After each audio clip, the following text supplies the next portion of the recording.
TNA Lockdown 2007. Yeah, sure, every match is in a steel cage, but that doesn't mean every match is the same.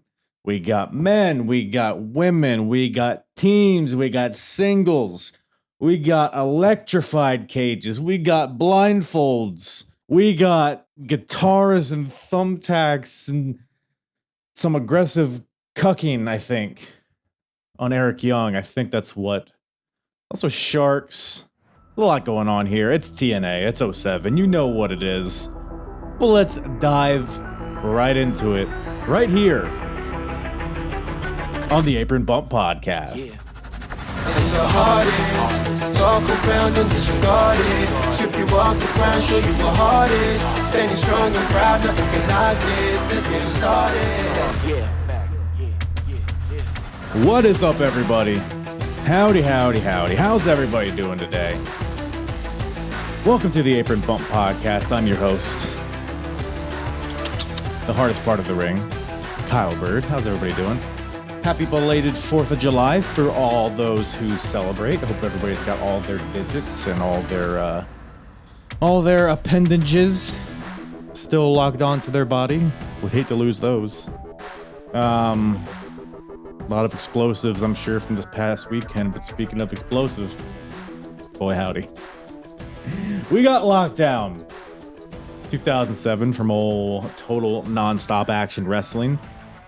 Coming to you from St. Louis, Missouri. So they're venturing out of the Impact Zone once again, making it feel like a pay-per-view. What a novel concept. This is a pretty good show, actually. You know, TNA is a little hit and miss. And boy, howdy, do they take big, I mean, just big power swings. TNA does.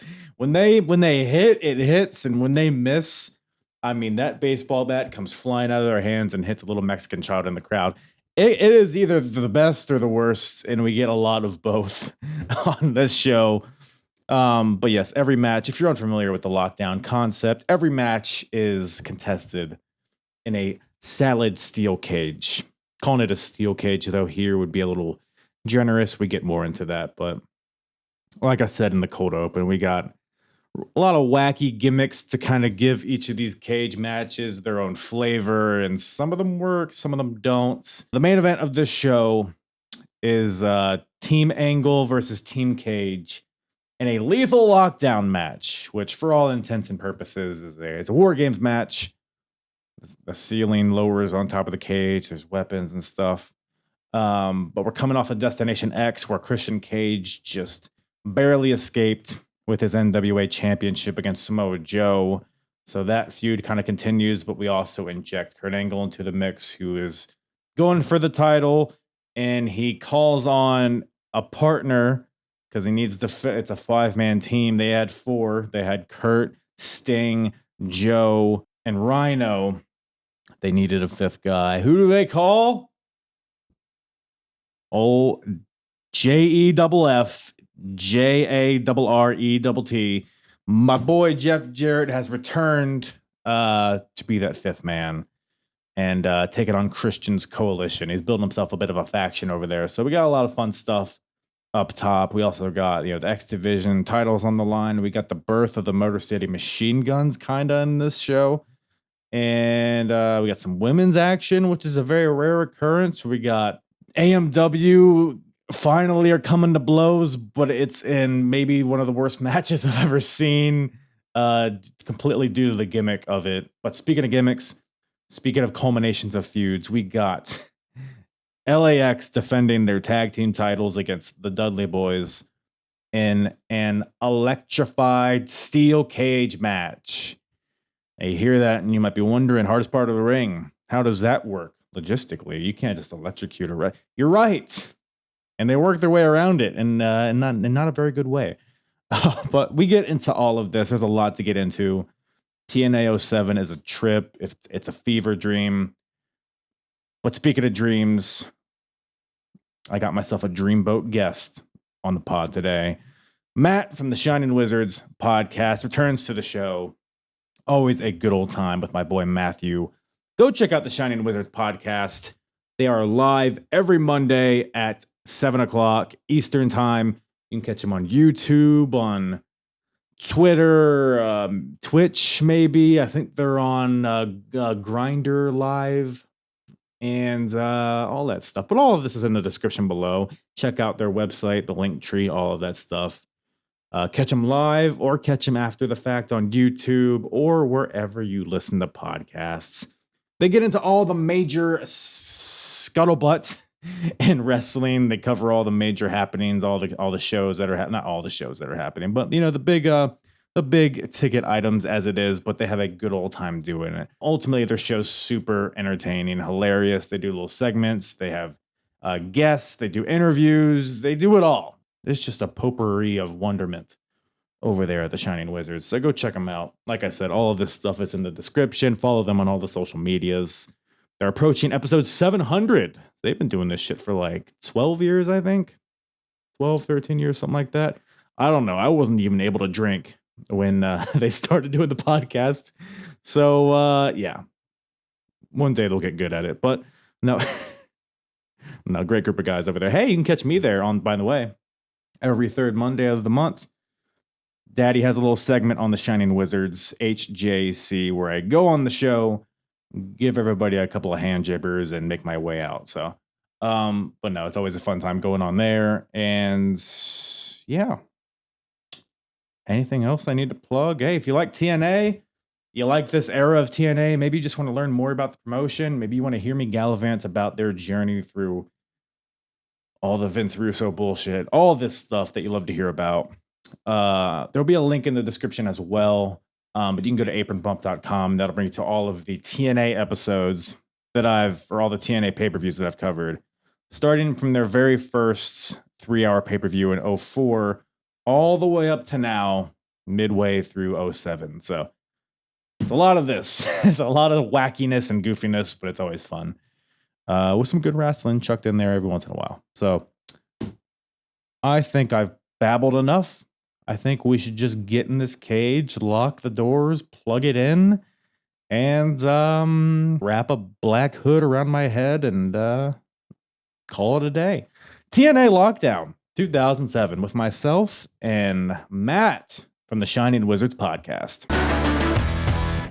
I was like, you know what? This needs some ambiance to it, I think. You're very, I like it. I'm impressed. I'm very what? You're very prepared. Like, I like this. This fits the theme of this episode. I'm sorry it's not electrified, but I did as much as I could, you know? Maybe you and me can bring the electricity. Oh, coming out hot, just dropping the fire right away, huh? I like it. Yeah, that might be the best you get out of me today. I'm not feeling Might as well just call it a day. Yes, let's wrap it up. And this has been an excellent episode of the Apron Bump Podcast. Hope you enjoyed Lockdown 2007. Matt from the Shining Wizards, and we'll see you later. Are you the fucking host now? I thought we were wrapping it up. I am the cat comer. So, you said you weren't feeling well? Is that what you were about to say? Yeah, man. I don't know what's going on. I don't know if it's I just took an allergy pill, so maybe it's just my allergies. Although I did the party yesterday. The work party, no. But last weekend, I blew my voice out at the midget wrestling show. They do midget wrestling around here a lot too. I've never been, but your synopsis made me want to. You gotta go. Yeah, you got it. It was such a good time. It just feels like, I don't know, man. I just can't imagine it smells good in there. It's gonna be hot. I mean, look, I if you listen to the Shining Wizard Wrestling podcast, they give a whole breakdown. It was not, well, the people that listen to your wonderful show, though, maybe they don't know. Maybe they don't know that every third Monday, Kyle from the Apron Bump podcast is doing HJC. But it wasn't like a wrestling crowd. Yeah. Right? Like, it was like some people got like dressed up like it was a fucking date night. There were like these there was like these 75-year-old grandparents in the front row. Like, it was wild. It was wild. I highly recommend it. Just wanted to see some midges. Nothing wrong with that. Yeah, man. You're not gonna get any. You're not gonna get like Jerry Lynn. Holy shit! I just watched Christopher Daniels. Yeah, but there weren't any midgets on the show, I don't think. No, you're not going to get any, 4-star matches, but you're going to have a good time at the midget mayhem wrestling. Jackie Moore is very close to a midget. I had to look it up. She's like 5'3". I think it's like 4 inches off from being a midge. Is Mike Tenay a midget? I don't think so. How tall is? I would guess he's probably like 5'6". I would guess he seems like a normal. 6. He is. He's 69. It's almost like nobody's ever looked up how tall he was before. Yeah, that's not part of Wikipedia. Only tells you when they were born. Well, one of us needs to add it. One of us. Who's gonna check? I mean, unless Wikipedia's got that kind of information locked down. But speaking of which, TNA Lockdown 2007, buddy. What'd you make of the show? Are you familiar with this era of TNA at all, by the way? He's 5'8", and no, oh, thank God. I'm not. I was not watching wrestling during this era. What were you watching instead? I wasn't watching any wrestling. I don't know. I can't even tell you. All I could think about was every time Jeremy Borash came on the screen, I was like, thank God I didn't fucking dress like him in 2007. Why is his collar so big? It gets bigger every time I see it too, by the way. It's just, I don't know, man. It's not good. It's the collar. It's the hair. It's the fucking douchey puka necklace with like the fucking Hardy Boys logo on it. Fuck yeah. No, I wasn't watching wrestling during this era at all. I had stopped watching after WWF bought WCW. Right. So I was completely out. So this was all new to me. And initial thoughts, just overall thoughts of what, because this is it's a very interesting show to say the least. But I went into it with low expectations. And I only really didn't like 1 or 2 matches. The rest of it I thought was pretty good. And there were a lot of things that happened during the show that I had to look up and I thought were pretty interesting.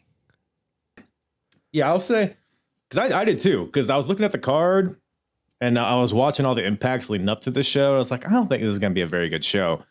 But after watching it, it was mostly pretty good. I mean, like you said, there's a few duds in there. There's actually, fun fact, there is one match on this show that old Dave Meltzer, or the awards, whatever, the Observer Awards, whatever, it got voted the worst match of the year across the board. I think I know what match that is. Give me a guess. Does it involve a couple of blindfolds? Oh, those Ku Klux blindfolds. Yes, sir. Yes, sir. I would love to know, like just like I want to like go back to like when they're all at the table and they're like, let's do a pay-per-view where every match is inside of a steel cage, and then let's add another stipulation to almost all of these matches. Yeah. Which I get to an extent, because I get wanting to like change the flavor of the cage match a little bit, give it a little zest. You know, this one's electrified, this one's you can escape, this one's whatever. But the every match in a steel cage, I don't care. I mean, it just doesn't, like, the show was fine, but I don't think the cage really added a lot to pretty much any of the match except like the main events and I guess the tag team title match. But I guess, overall, what are your thoughts on the concept of every match is a cage? I think it's fucking stupid. Stupid as shit. When I grew up watching wrestling, here's me, old man Matt. Get off my lawn, fucker. Oh, yeah. He's dying. He's old. Yeah, no. Like the cage match was like a blow off, right? So like we saw it, the WWE did it too, like with Hell in the Cells. Like we're just gonna, we're gonna just have a pay per view called Hell in the Cell, and like 3 matches will be in the cell, and it won't be the blow off. It'll just be because it's during this pay per view. I was like, whatever. They didn't fucking use the cage for anything. I don't know. I thought it was fucking stupid. I didn't like it. It stinks, and I don't like it. Wow. Harsh words from Matt from the Shining Wizards. Right. Look, you started the show, and I know we'll get there, but like with the X Division, like nobody did anything spectacular off the fucking cage. There was like, first of all, let's talk about the cage, just the cage itself, because this is not the typical cage. Even in TNA, this is not their typical cage. And I would guess it's because of the quote unquote electrified steel cage match that we get in the co-main event, I guess. But it's like, I don't know. It's like, because you have the 6-sided ring, so you have 6 steel posts, and then it's like wires. Like, it's not like a steel cage. It's like wires with like little bolts, whatever, connecting them. It was like almost like a very loose mesh rather than a cage. Like, the only steel part was the door to get into the ring. So everybody, if anybody has to use the cage walls in any of the matches, they have to go to the specific part where the door is to use it. Otherwise, the cage barely came into play at all through the show, which, to your point, why the cage pretty much adds nothing to the match. It almost just adds restrictions to a lot of these matches because they didn't use it. So I'm inclined to agree with you for the most part. Look, if you call it lockdown and you use it for the last 2 matches, okay, like, right. But every fucking match, did I really need fucking low key Austin Aries and Bob Backlund locked in a cage? It sounds like somebody's fucking fever dream. Bob, I got a lot to say about Bob Backlund when we get there, but do you? Well, he don't want to hear it unless you can name every fucking president in order. So get to cracking, Kyle. Is he still running for president? Wasn't that a thing he was doing? I don't know if that was a real thing. No, it was on my TV, so I think it was happening. Yeah, but like, what do you mean it was on your, like, what, you watching YouTube TV? Was it on Hulu? It was on the old Peacock gimmick. The Monday Night Raw, like in 95, 96. He was out in the crowd campaigning. Yeah, that's not real. What? Sorry. Next thing you're going to tell me there was no real electricity in that cage match. I mean, come on. Well, I mean, you would think somebody on the TNA booking committee lived through that WCW Halloween Havoc where they electrified Abdullah the Butcher. Was that or they watched to Abdullah? I don't know. Or you watch like the WWF back in the 90s and clearly could tell that the Mounties shock stick, they really just played an electricity sound every time he used it. Okay. Really... We're not going to have Mountie slander. Oh, fuck that guy. Jacques Rougeau can eat a bag of shit. How do you like them apples? I hate those apples. I'm not a big fan of those apples. Fucking asshole. Jerk off. What the fuck did Mountie do to you? He was supposed to do the podcast and he fucking ghosted me. He agreed to it. He agreed to a fucking time and a date, and then he fucking didn't show up. Him, Charlie Haas, and Ken Patera can all fucking get in the La Bamba plane. How do you like them apples? Well, that's not where somebody would want to be. Fair enough, man. Fair enough. The Mountie. You know what they say about the Mountie? Yeah. He's not He always cancels on podcasts. But let's get to the show, shall we? Little lockdown ski. Got a couple cocksuckers out here. Whoa, really? Whoa. I hear there's a lot Sanjay Dutt looks funny with hair. I'm just going to say that. Well, that's... How dare you? Yeah, he never really had like a luscious... It was always like, you should be bald, Sanjay, I think. It wasn't a good... It almost looked like... It almost looked like Lego hair, or like those little people, and someone just painted on like a little hair. The little people? You don't know about the little people, the little figures? No. Not midgets, what? No. Like there's a toy company, and the figures are called Lil People. I see. Not Funko Pops? No, not a Funko. This is pre-Funko Pop, but then the Lil People are coming back again. They're allowing them in the streets again. That's good to hear. They're coming back. Speaking of little people, we got the X Division title on the line. It's an X-Scape match. How do you feel about that? I don't mind it, I guess. I mean, it's a five-person elimination match, but when it gets down to 2 people, you got to X-Scape. I think it's fine. I mean, okay. X Division, it's kind of high flying. Let's skedaddle out of the... I don't know. Do you a fan? Of the match? I guess maybe the concept of the match. No, I thought it was fucking dumb. How dare you? The way it fucking, like, okay, we get down to the final 2, and then there's like 2 moves, and then they both climb out. Like, well, it's the Earth. They want to win the match. They want to win the X Division championship. Look. I get it. I want to win the X Division championship, too. I think I'm too big. Hear ya? Well, Matthew, I don't know if you've heard. Oh, easy with the government name. It's not about weight limits. What's it about? It's about no limits. No limits. Oh, boy. That was a real tagline they used.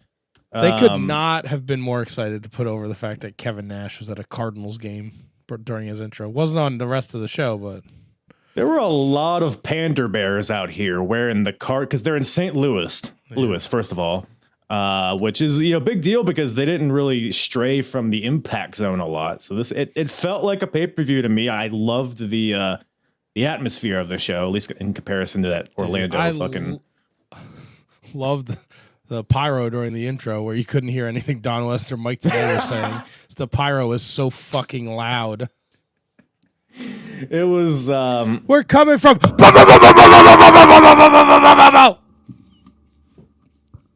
I was like, what the fuck, guys? It's like they had the microphone right up to it. Hey, let's make sure we get this. Make sure we let them know it's an explosive event. Oh, you looking for fireworks behind you? No, I think I scared the cat while she was going to the bathroom. Did she shit herself? Well, Did she make a duty on the carpet? I was making sure she didn't. Do they ever do that, by the way? Do they ever just shit on the floor? No, but I feel like sometimes she'll get startled and then she'll run and maybe she'll drop a little nugget. That happens to all of us, But speaking of nuggets. By the way, people in this match, we got the champion, Chris Sabin, defending against Jay Lethal, Alex Shelley, Shark Boy, and hair-ridden Sanjay Dutt. Also a little fun fact ski. This is the pay-per-view debut of Black Machismo.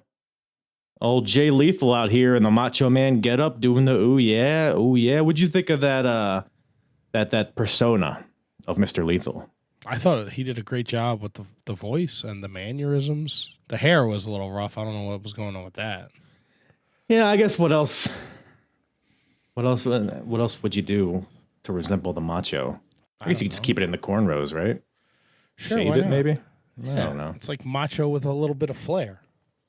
No, it's just Macho Man. There's no Ric Flair involved, but no flair like he's working at Fridays. Oh, what?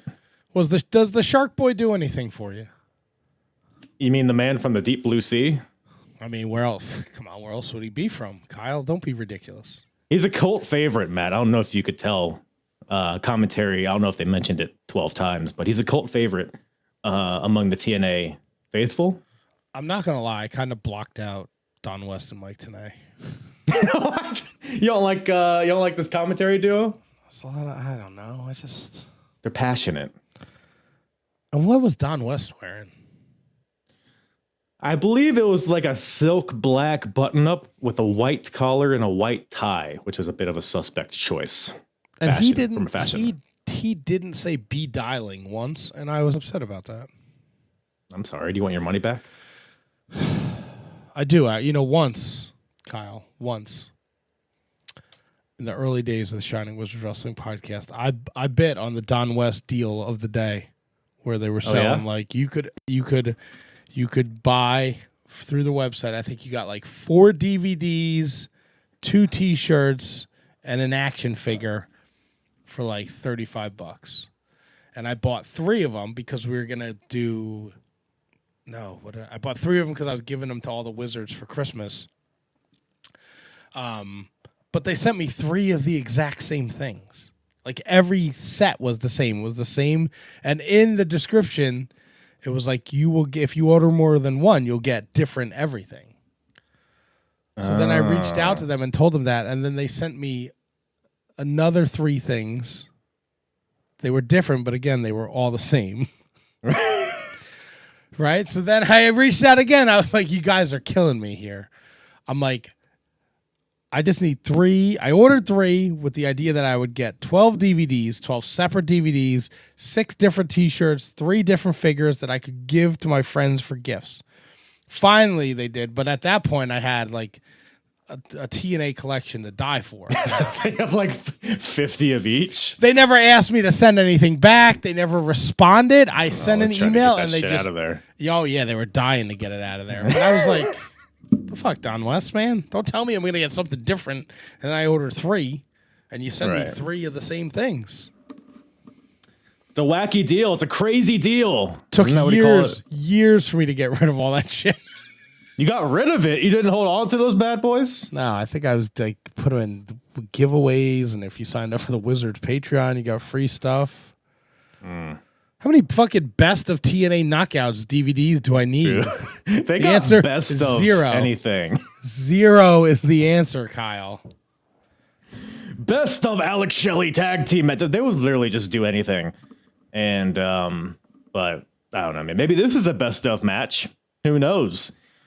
But Shark Boy, you asked me about the Shark Boy. Look, How do you feel about him? I'm very indifferent. I'm aggressively indifferent on the Shark Boy. This match felt like a tag team match with a shark just swimming in the background to me. I was like, okay, like 2024 watching this, I was like, oh, X Division, like all 5 guys are in at once, right? But they're not. They're like, it's like tag style. But then like we're seeing the beginning. I really enjoyed this match too. Yeah. But then you're seeing like the beginning of the Motor City Machine Guns because they're not tagging yet.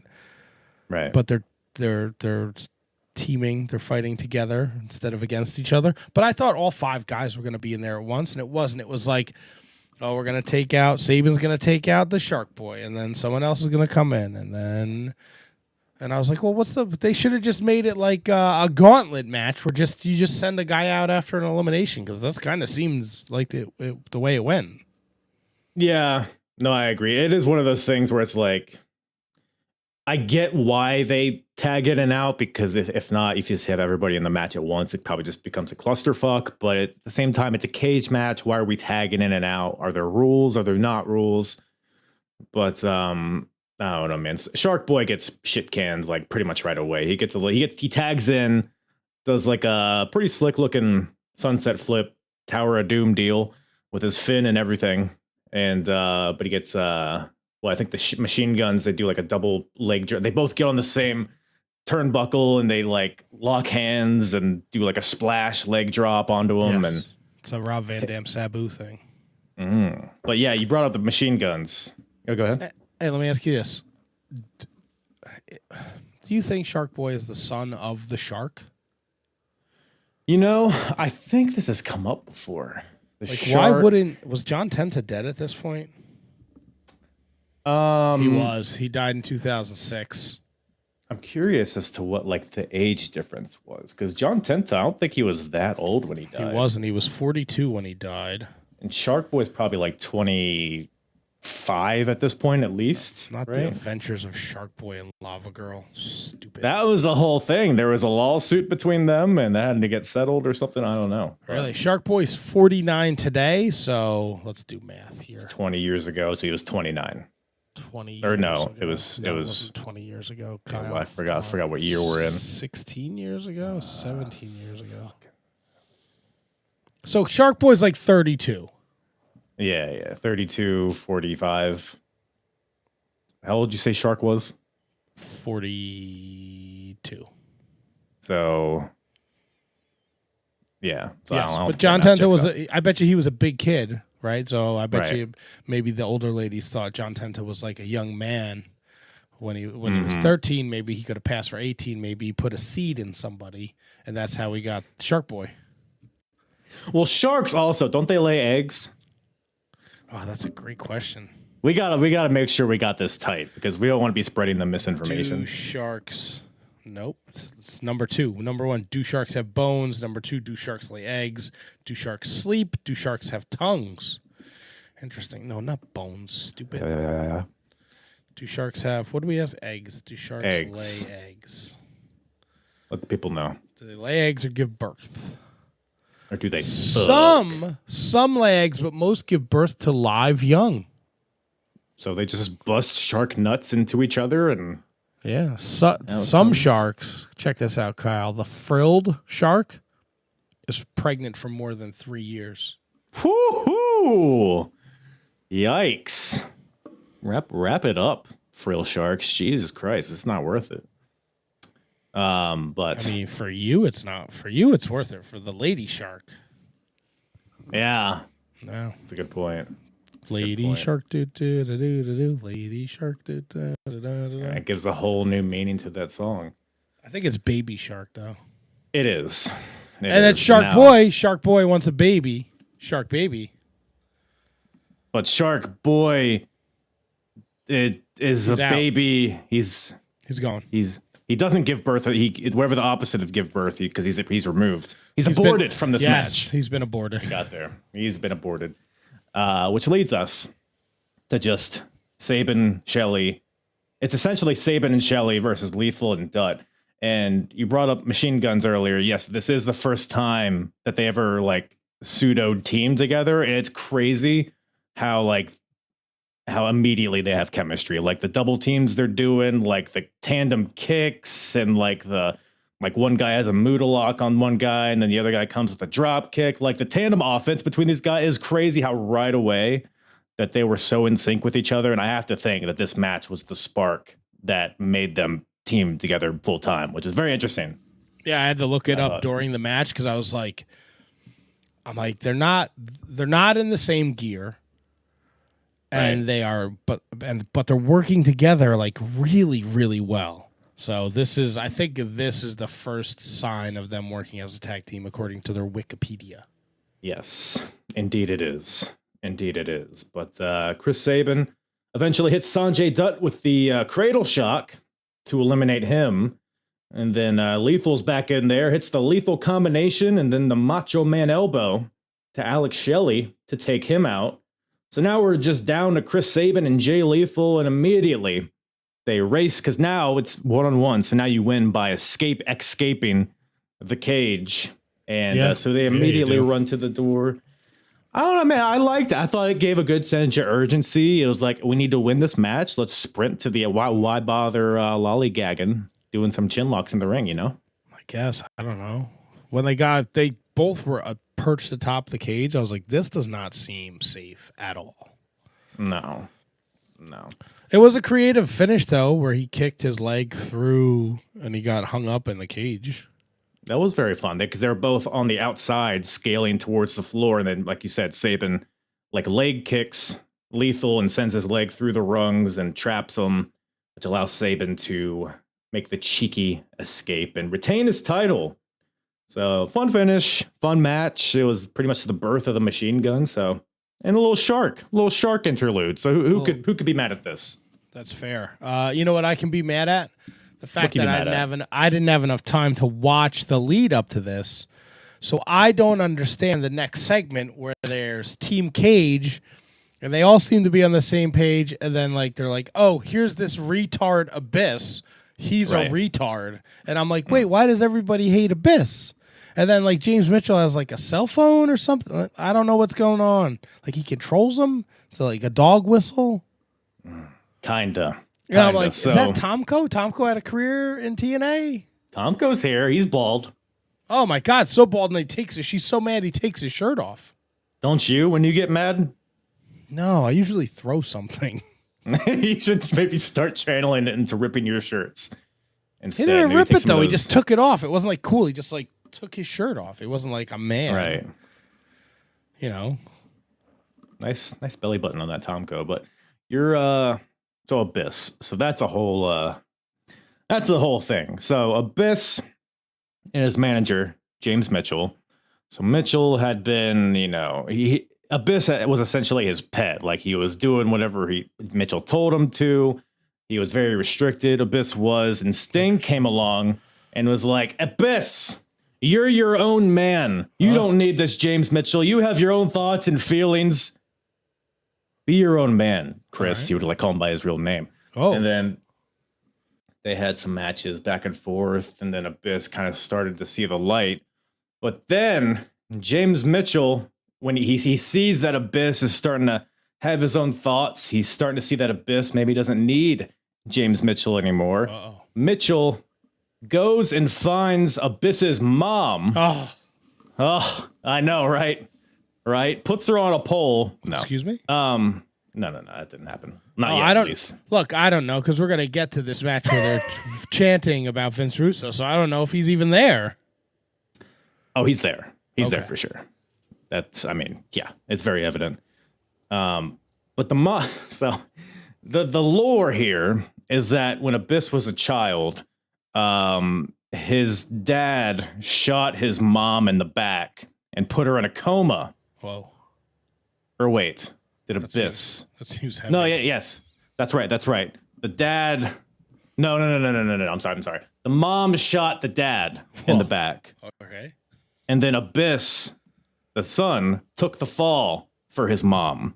Whoa. So he basically, jumped on the grenade for her and took the bullet, but not literally, but now James Mitchell knows this, and he's threatening to call the authorities to let them know that it wasn't Abyss that shot the dad. It was the mom that shot the dad, which would send the mom to prison. Abyss doesn't want that because Abyss loves his mommy. And I guess James Mitchell saying that on national television isn't enough proof. So he has his little flip phone out. He's threatening to call the police. And now that's why Abyss is essentially being blackmailed to fight for James Mitchell. And yeah, that's where we're at. All right. That's some pretty intense shit there. That's a lot. Yeah, that's a lot. I again, I wish I'd watched it because also, right? Because then Christian Cage and his crew are also yucking it up about Double J being with Team Angle. Yeah, so Double J, he was the ultimate heel in TNA. He was like the Reign of Terror, the Triple H. He was the guy in TNA. And then Jeff Jarrett lost the title at Bound for Glory in October. So this is like 5 or 6 months before this. Then Jarrett left, hasn't been seen for a while. All of a sudden, Kurt Angle needs a fifth member of his team.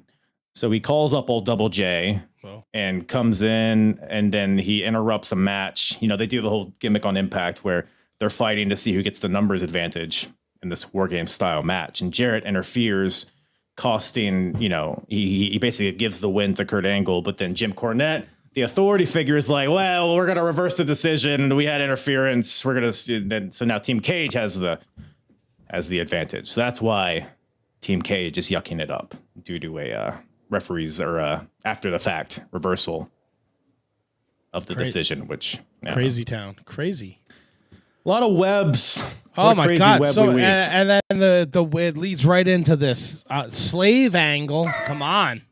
Canadian slaves. What are we doing here, people? Were Canadians ever slaves? I don't think so. I think that's safe ground. Not at Lockdown 2007, bro. Well, look, and you can't blame Eric Young because Miss Brooks had them hitters out. Oh man, her milkers were fighting to get out of her dress, bro. Like, I'm surprised it took that many segments for Eric Young to finally sign the contract. Yeah, so it's just to lay the foundation here. Please. So Robert Roode he's a CEO of Rude Inc., which is just him and Tracy. Well, someone's got to, you never know. You can't have somebody come in and usurp your role if you don't claim to be the CEO. Hate a usurping.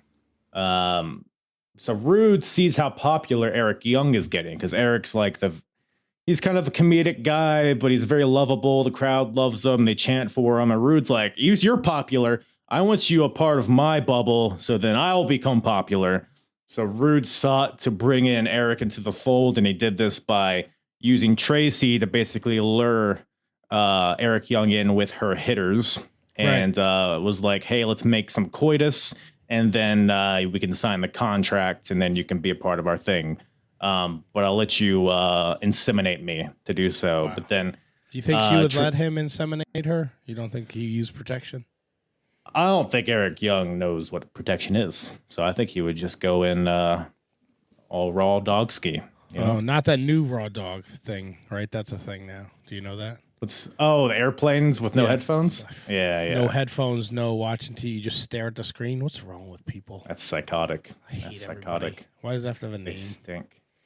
People stink. Not as much as fucking Eric Young stinks for signing that contract, you dummy. Because he signed it before the coitus, precoital signing. Yep. And then Tracy was like, all right. Premature ejaculation. And no ejaculation at all, even, because Tracy was like, all right, close your eyes. Let me get my big fat pussy out for you to have sex with. And then Tracy leaves. Eric Young's eyes are still closed. And now Eric's part of the deal here. And, Blue cane. Yeah. Blue cane. She was not Blue very cane? nice. Blue balls, blue cane, whatever. She wasn't very nice about it either. She was very mean. She was like, I would never with somebody like you. Like, very hurtful. You know, some people would pay a good price for that, though. Yeah, but Eric Young didn't want it. Eric Young was kind of, you know, he was a little hesitant to begin with, but she put it on strong, and then he caught feelings, and now he's got to clean Bobby Roode's car and pick up the dog poop and wash the floors, do all this other mean slave work. Canadian slave work. Canadian slaves. Oh, my God, yeah. Poutine. Get the poutine out. Yeah, clean up the poutine. Yeah, and all the fire maple up the syrup. poutine gin. Yeah. But he's got a friend, and he has a friend. He keeps saying he's going to text his friend, but nobody thinks he has a friend. They think he's making it up because he's a crazy person. But who's he texting? Who's he texting, Kyle? Well, he's texted his old Canadian buddy, Petey Williams, the Canadian Destroyer. So I don't know if you're familiar with the Team Canada lore, but Team Canada was comprised of these three gentlemen. So they were all in a faction at one point. Wasn't Elex Skipper part of that too? I believe that was just WCW. So there's a WCW Team Canada, and then there's a TNA Team Canada. Team Canada. It's Elex Skipper. Elex is the mentally handicapped man from Special K, I believe. Oh, okay. Yes. Who were the members? Oh, there's a lot of members. Well, is it? Are we looking at just TNA? Yeah. Right. So Johnny Devine, A1. Okay. Bobby Roode, Eric Young, Petey Williams, Scott D'Amore. He was the head honcho there. Yeah. Apparently Teddy Hart. Oh. I guess, yeah. What else? Tyson Dukes. Oh, yeah. Very short-lived. Very short-lived. I don't know who Ruffy Silverstein is. I think I've seen him in a chat room at some point. Oh, that was different. Yeah, Ruffy. Different Jew. So... No Ruffy Silverstein. What was his name? Ruffy Silverstein. Feinstein? No. Wrong. Nope, we're not going there. I'll pretend this is 18. So we got Robert Roode. Ruffy. Well, we're going to do a deep dive on Ruffy Silverstein. Sorry. I was actually going to. Hold on. No. Let's. Everybody's been asking me. They've been sending me letters and emails. Kyle, when are you going to do a deep dive on Ruffy Silverstein? Well, I guess now's the time. It's not very deep. He had a couple matches in TNA. He had a dark match against Scott Steiner in the WWE, and then lost to the Highlanders. And that's it for Ruffy. You know what? You know what's fun? There are two Ruffy Silversteins. One's Canadian, one's American. Oh, the Americans seem to have a more substantial career. I mean, his pictures. He was born in 1914. Oh yeah, look at that amateur wrestler. A little bit of professional wrestling. He Ralph was the first to blaze the transitional trail from collegiate to professional wrestling. Well, that's fun. He is a two-time AWA world champion, Chicago version, whatever that means. Nobody gives a shit about Minnesota or AWA or Vern Gagne. They can all eat a bag of dicks. You hear that, HK? Eat a shit. Oh, yeah? So, well, well that's it. There's zero rough Silversteins in this match, unfortunately. But there's 3 Canadians in the next match and 2 hitters and a hockey stick. What more could you ask for? And Earl Hebner. Come on. Oh, come on. I mean, who better to kind of, get these guys straight, lay down the law. Here's what bothered me about this match. Okay. You could have put a fucking Mack truck through this cage. The fucking holes in the cage are so big, and they acted like the hockey stick was like the forever equalizer. Fucking Earl. So was it? It's a whole thing. Like Tracy tries to give Rude the hockey stick, but then Eric's like, no, you can't do that. And then Petey asks for it, and Eric Young's like, all right, here you go. Yeah. But then Earl Hebner grabs the hockey stick. And it's like, why is this the line? Like, we're in a fucking steel cage. Like, are there rules now? Is that why we're not using the cage as a weapon? Is because it's against the rules? I guess. I don't know. I really don't know. And fucking, he made him sit in a chair. Ugh. Then Miss Brooks had to watch him. you think awful? Did Tracy ever use this pencil that she has? Your guess is good. I don't know. I've never seen this shit. Well, I mean, she has like the schoolgirl, school teacher kind of aesthetic going on. I don't know. I mean, I guess she's the CEO. No, No, there's a name for it. What is it? It's like the chief executive officer. No, but they have it's like the chief executive offender or something, because she has big old hitters and they're all flopping everywhere. I don't know. It's the whole thing. Miss Brooks also Canadian. Come on now. I mean, oh Canada. Am I right or am I wrong, everybody? You're right. You know she was in Playboy? I believe it. Check that out here. Is she still dating CM Punk at this point? I don't know. Let's get on the Google ski. Let's get the old wiki out. Get her dating history up. I don't know. It doesn't say. Tracy Brooks, CM Punk. Let's just see when that was. What are some CM Punk cheating stories? Is the first thing that pops up. All right. Yeah, that's a lot to weed through.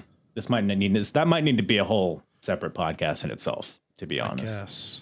Doesn't say what she was. What she was? I think she's a lady. No, she was just Miss Brooks. She didn't have like a fun name. I think she's just Tracy Brooks here. Yeah. Well, you said I thought she had like a title, like. That was like her nickname, the CEO, the chief executive offender. Yeah, well, it's not here on. That might just be really deep cut lore that Wikipedia. You would only know if you were watching Impacts from 2007. So I guess so. Well, anyway, fucking this match sucked a dick. So how dare you? Yeah, it felt like the whole story here was Eric Young and Tracy Brooks on the outside, and there just happened to be a match happening on the inside. But I don't know, man. The match, it wasn't like a bad match. It was just very like secondary. I think the cage finally comes into a play a little bit. I think Bobby Roode rams Petey into the cage door. And then Tracy, like we mentioned, tries to hand Bobby the hockey stick, but Eric Young's like, no, no, no. And then Tracy starts yelling at him, and this is when her big old hitters start. I don't know how they stayed in. I don't know what kind of tape or gauze or bubble gum is used to keep those bad boys in there. But that happens, and then in the ring, there's some stuff happening. There's some wrestling, I think.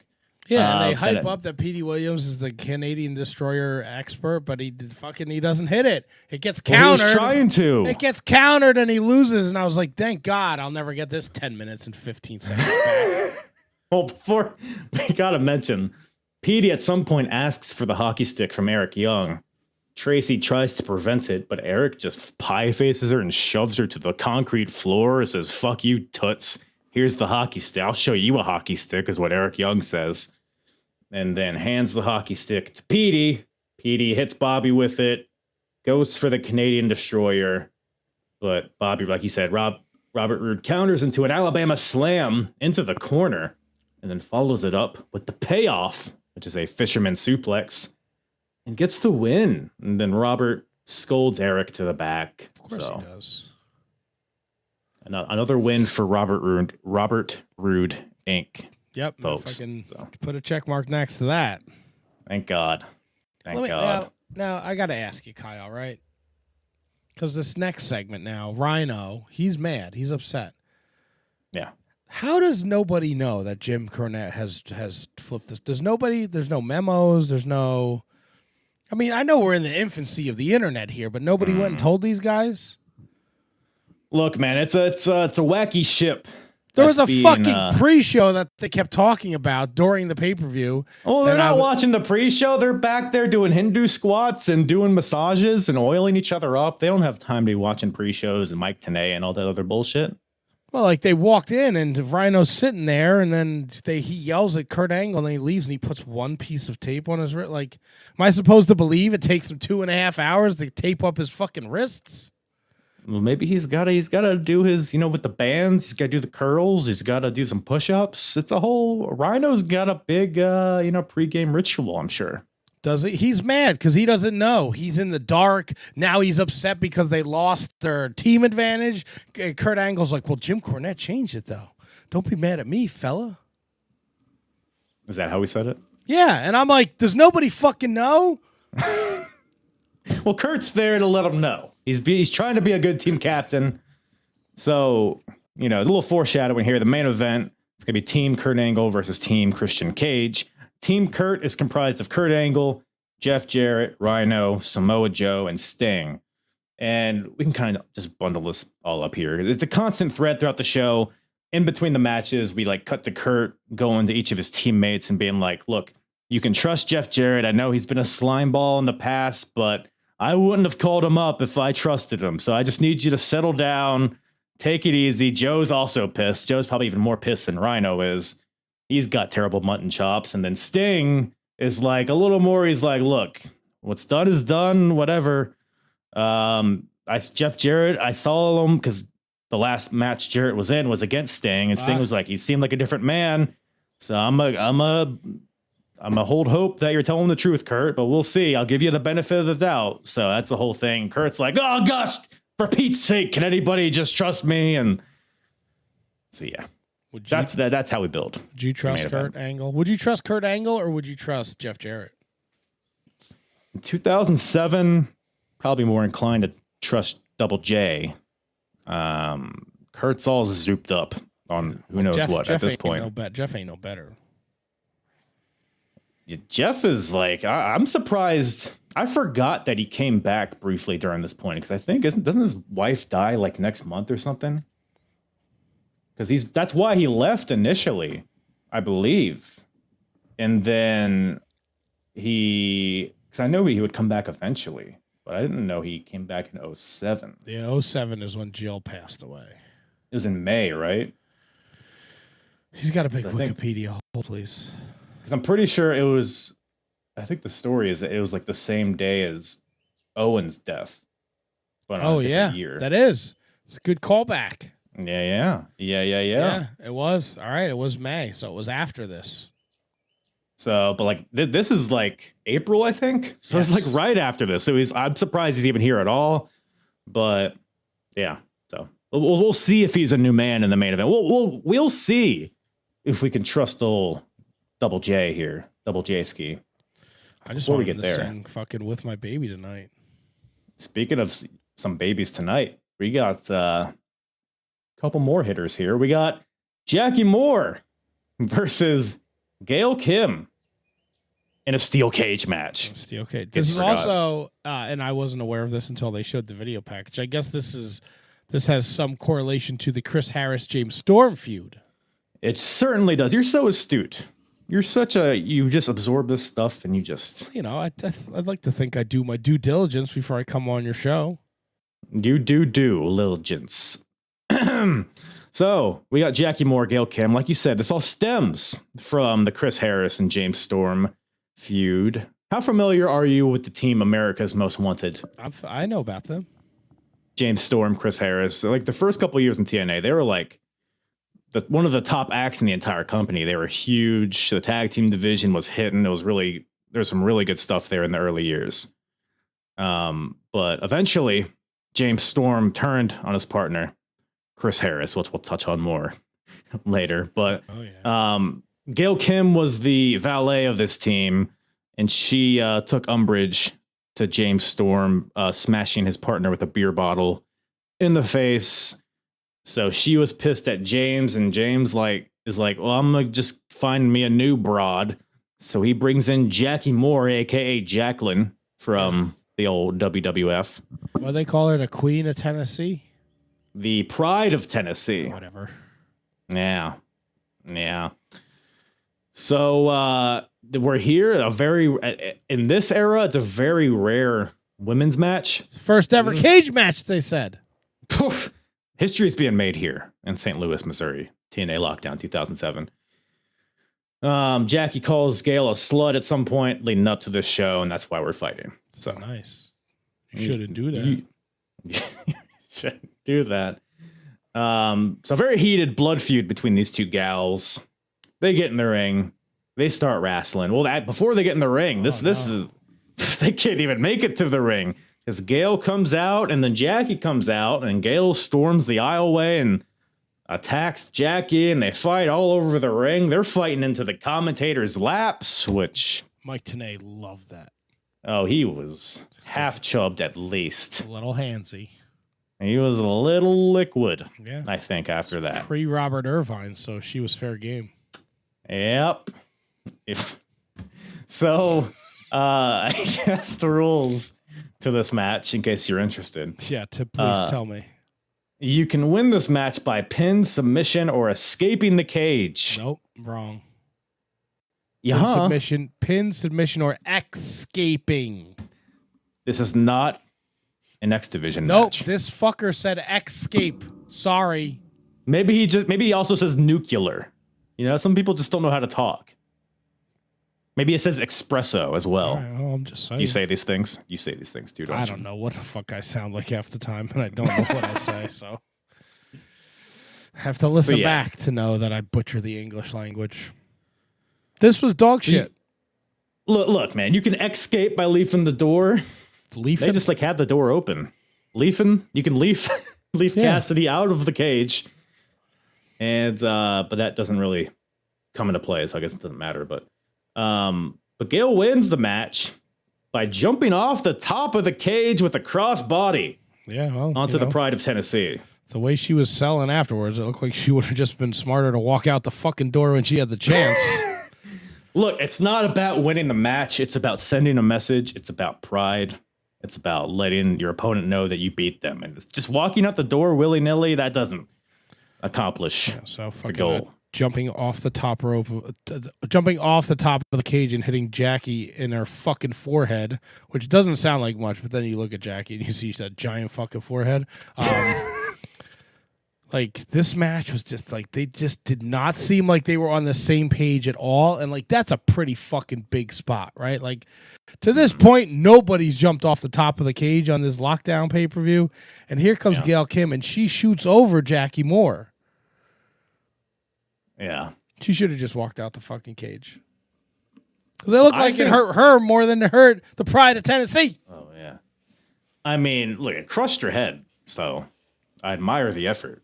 Yeah, but it didn't crush it like good. Like, it wasn't like... It wasn't Gallagher. Yeah, it wasn't like a deflated volleyball. Just fucking knocked her down for the 3 count. Well, it was enough to get the 1, 2, 3, and sometimes that's all it really takes. You know what I'm saying? If I want to see a crushed head, I'll go to rotten.com, not watch fucking Gail Kim and Jackie Moore. I think Gail kind of shined in this match. Like, maybe I'm just saying that because there haven't been a lot of good women's wrestling segments up until this point in TNA. So it was kind of a breath of, it was at least something different.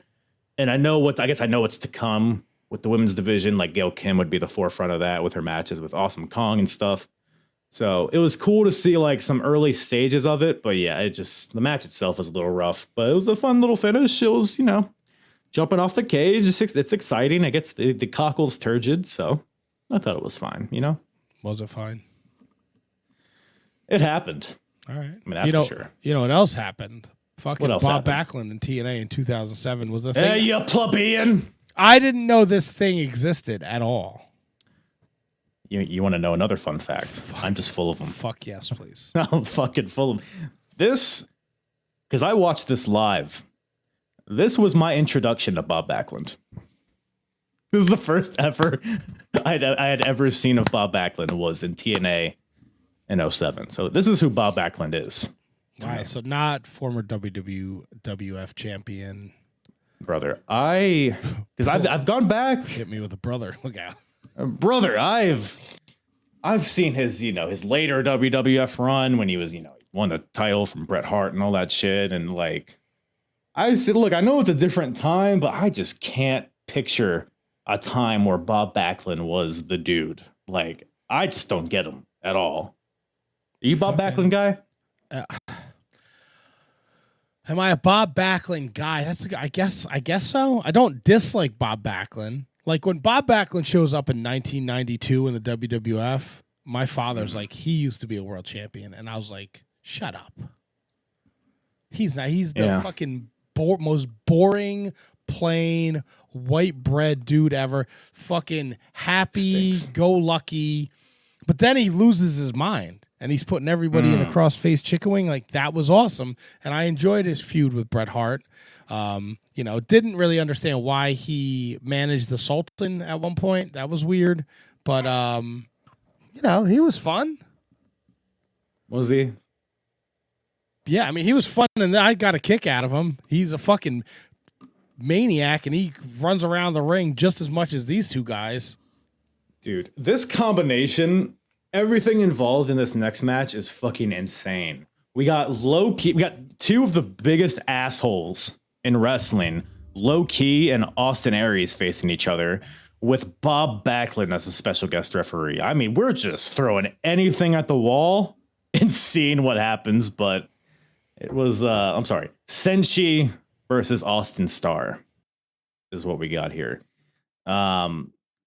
These guys have been feuding for several months at this point. They've had a few pay-per-view matches.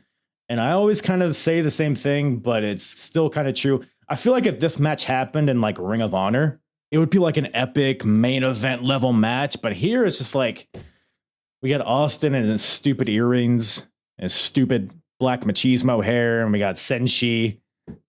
Bob Backlund's the ref. He's got a bow tie on. I don't know. What'd you make of this? The match? Or just whatever, I mean, I'm one of those sickos, so. Ugh, are you? No, I'm not. But I was fucking tickled, man, to see fucking Bob Backlund as the special guest referee for this. Low-Ki in anything outside of Ring of Honor just doesn't seem right. Like, he was in WWE for a hot second, right? And now Senshi, like, just weird. Austin Aries, the person, is a kind of a shitbird, but in the ring, I don't mind him so much.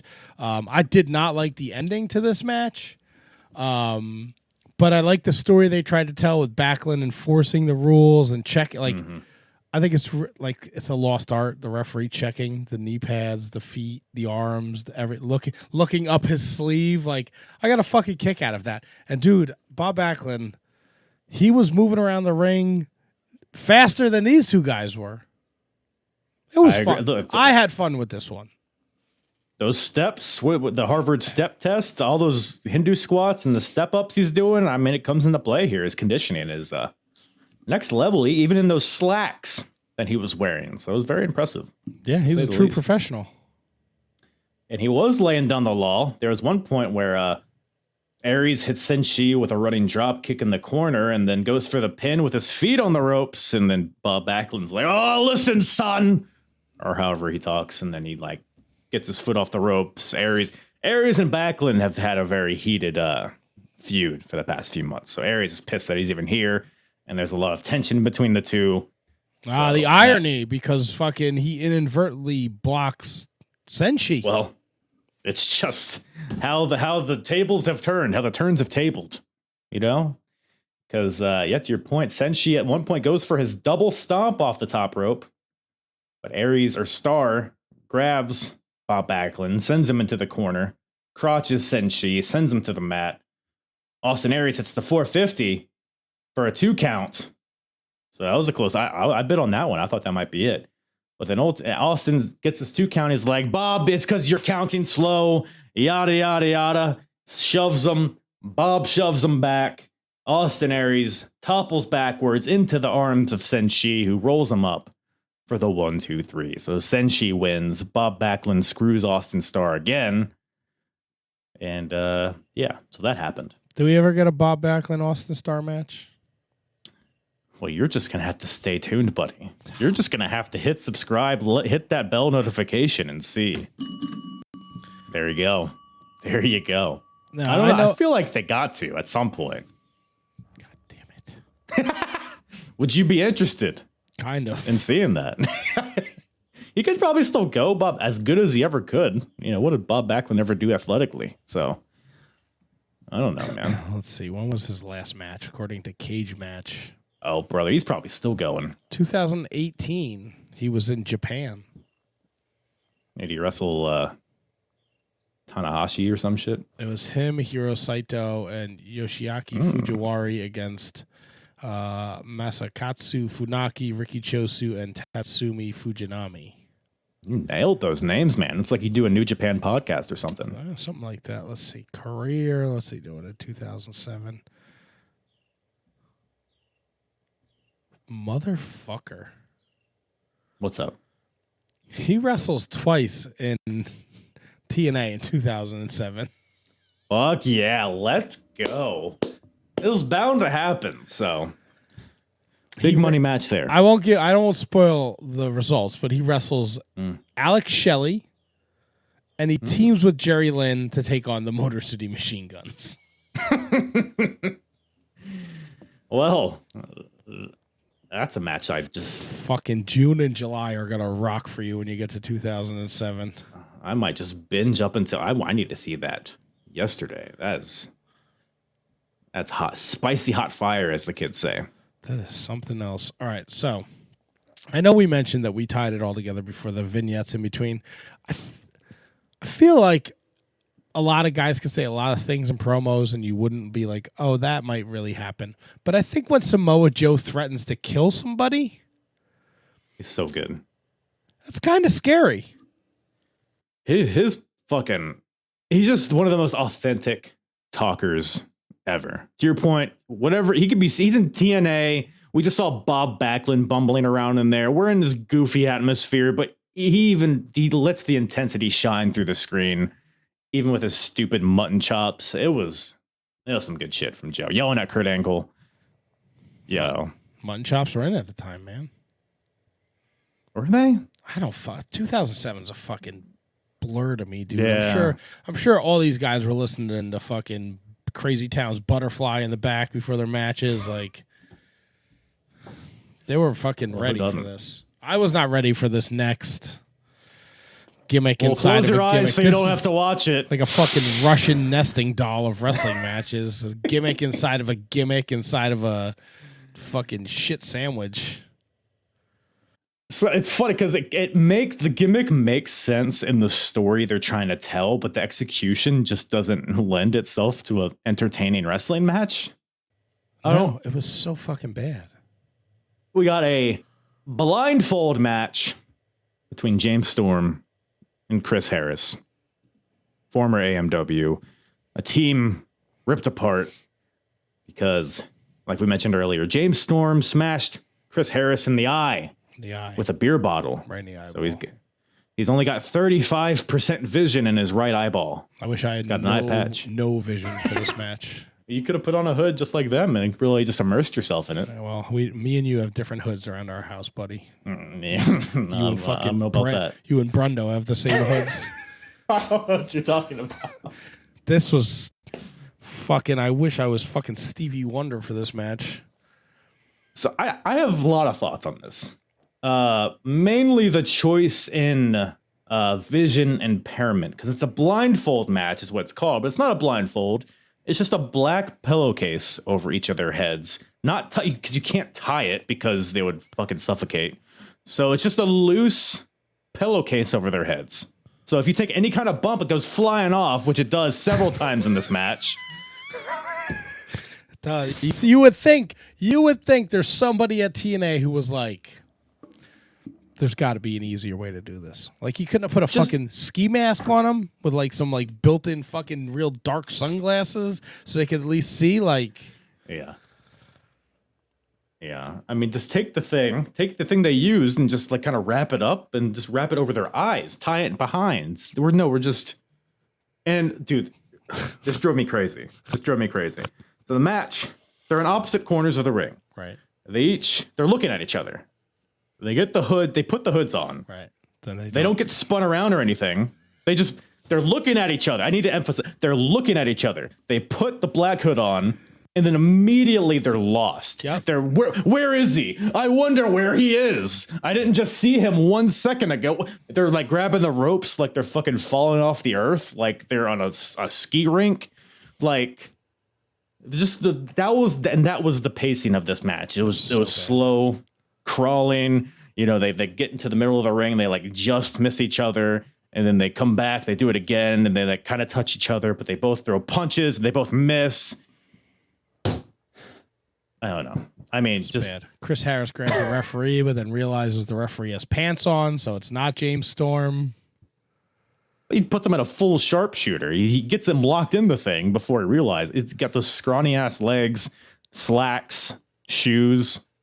Not James Storm. Crowd fucking turned on this instantly too, which I fucking thought was the funniest thing ever. Like, look, there's not a lot of blindfold matches, right? Thank God. Someone had to be like, just watch the WrestleMania 7 Rick Martel, Jake Roberts blindfold match. Right? It's not... I think it's great, but probably for all the wrong reasons. But man, the people at WrestleMania are so fucking into it, with Jake pointing around the ring and people cheering when he gets close to Martel. There was none of that here. Like you said, it was let's look at each other and then, well, let's put the bags. It's like the fucking internet thing where like you hold the fucking blanket up by the door, like your dog sees you and you drop it and you run away and your dog doesn't know where you went. It's like, he's just in the just go in the next room, you dumb animal. This was so fucking dumb. The referee gets like, he gets knocked out or he's not paying attention. Storm takes his hood off and he flips Chris Harris the bird, but he still has his hood on so he can't fucking see him before he super kicks him. Wait, so Storm puts his hood back on? Storm took the hood off, right? Yeah. So he could see where Harris was, and then he gave Harris the double birds. But Harris can't see because he's got the hood on. What's the point? Well, maybe he'll watch it after the fact and be like, "Oh, why I oughta." No, none of these those people. fingers. They don't watch this stuff back. Otherwise, it would ruin all the storylines. If they watched this back, all the guys in the main event would have known it's not Kurt Angle's fault that Jim Cornette reversed his decision. I guess. Yeah. You have to let me know what happens at the Impact. I might have to watch the Impact after the show.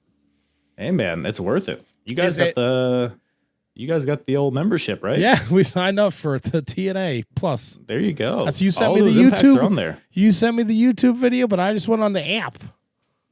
The app? The app. Had yourself a little appetizer? Yeah, I wish I had gotten food poisoning after watching this.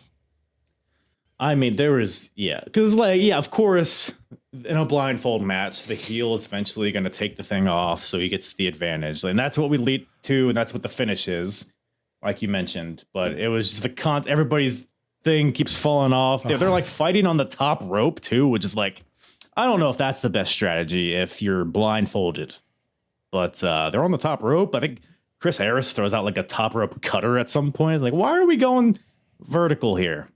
I don't know. I wouldn't have been mad if they both fell off the top rope and got hurt. Well, that's very rude of you to say. They might get hurt if they do that. Both of these guys each owe me 10 minutes of my life. What would your strategy be if you were in a blindfold match with somebody?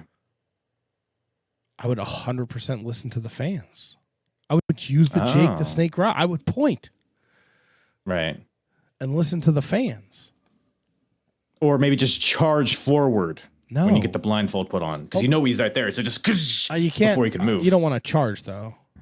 Why not? Because what if he like takes a step to the right and you knock yourself out? You've run into the turnbuckle or the cage. Well, these are the risks you have to take to I don't know about a a business charge. kid. I think I would move quickly, but I don't know if I would charge. Maybe stalk would be the right word. Would you shuffle? Yeah, maybe. Big shuffler? Like a Shane O'Mac style. Right. Shuffle my way over there. I'd shuck and jive over there to whoever my opponent was. You stays shucking and jiving. I think That's I what would everybody knows throw a about lot you. of kicks. I'd just do a lot of kicks. Or do that whole Simpsons things where like I'm just going to walk forward and do this. Just punch the air, and if you walk into it, so be it. Yeah, that's a good point. Maybe do a little tornado action. Yeah. Terry Funk, but with your arms. Yes. I gotta see. So now you're prepared. Now that you've watched this, you might have thought that was a waste of time, but now that you're just watching tape to prepare for that kind of situation. Right. Maybe you go blind at some point. You know, That'd be terrible if I went blind. Some say if you bust too many nuts, you go blind. All right. Right? I don't know. So is that a thing? Keep that in mind. I mean, I'm still seeing. So okay. Yeah. Who said I don't think that? so. Where did you? What is this? It's not like Socrates or anything, you know, is it? is it like a thing? Like What great philosopher? If you masturbate too much, do you go blind? No. Losing your meds in a comment. Okay, so it's not. Let's see here. It's a myth. Never mind. No shit. You think? I've been rationing my sessions in fear of losing my sight, but now it's just. Is that how you were raised? You'd go to the supermarket and like you'd see a blind guy, and your mother would be like, "If you play with yourself too much, you're gonna end up like that guy." Possibly. And she was like, "Give me back my fucking JCPenney catalogs. Good jerking off to the lingerie sections, you little creep." I'm not that old, buddy. I wasn't masturbating to static paper. All right, I don't know. I mean, you never know. I had LimeWire growing up. Okay, bud. All right. JPEGs, at least. Okay. I don't know what your internet speed was. I don't know if it was just easier to fucking grab a dusty JCPenney catalog and just, see a lady in a brassiere. A hefty bosom, perhaps? Yeah. And back in my day, it was you just hope you could find a nudie magazine in the woods because for some strange reason, that's where people hid them. Did you just get in a circle in the woods and no, pull your you puds? were like, excited to find one, and then like you knew clean where it up was, with leaves. So you'd go back and take a peek, take a page out if you need to. Do you think Christopher Daniels ever did that? Maybe he's a fallen angel after all. It's possible. A lot of woods in California. Yeah, him and Jerry Lynn going at it in this next match, and so Christopher Daniels had been gone for a few months. And came back with a alleged new gimmick, which I was kind of struggling to see, like what the new, because now he has face paint a little bit. He has a little bit of face paint. He has some facial hair, like a half moon. And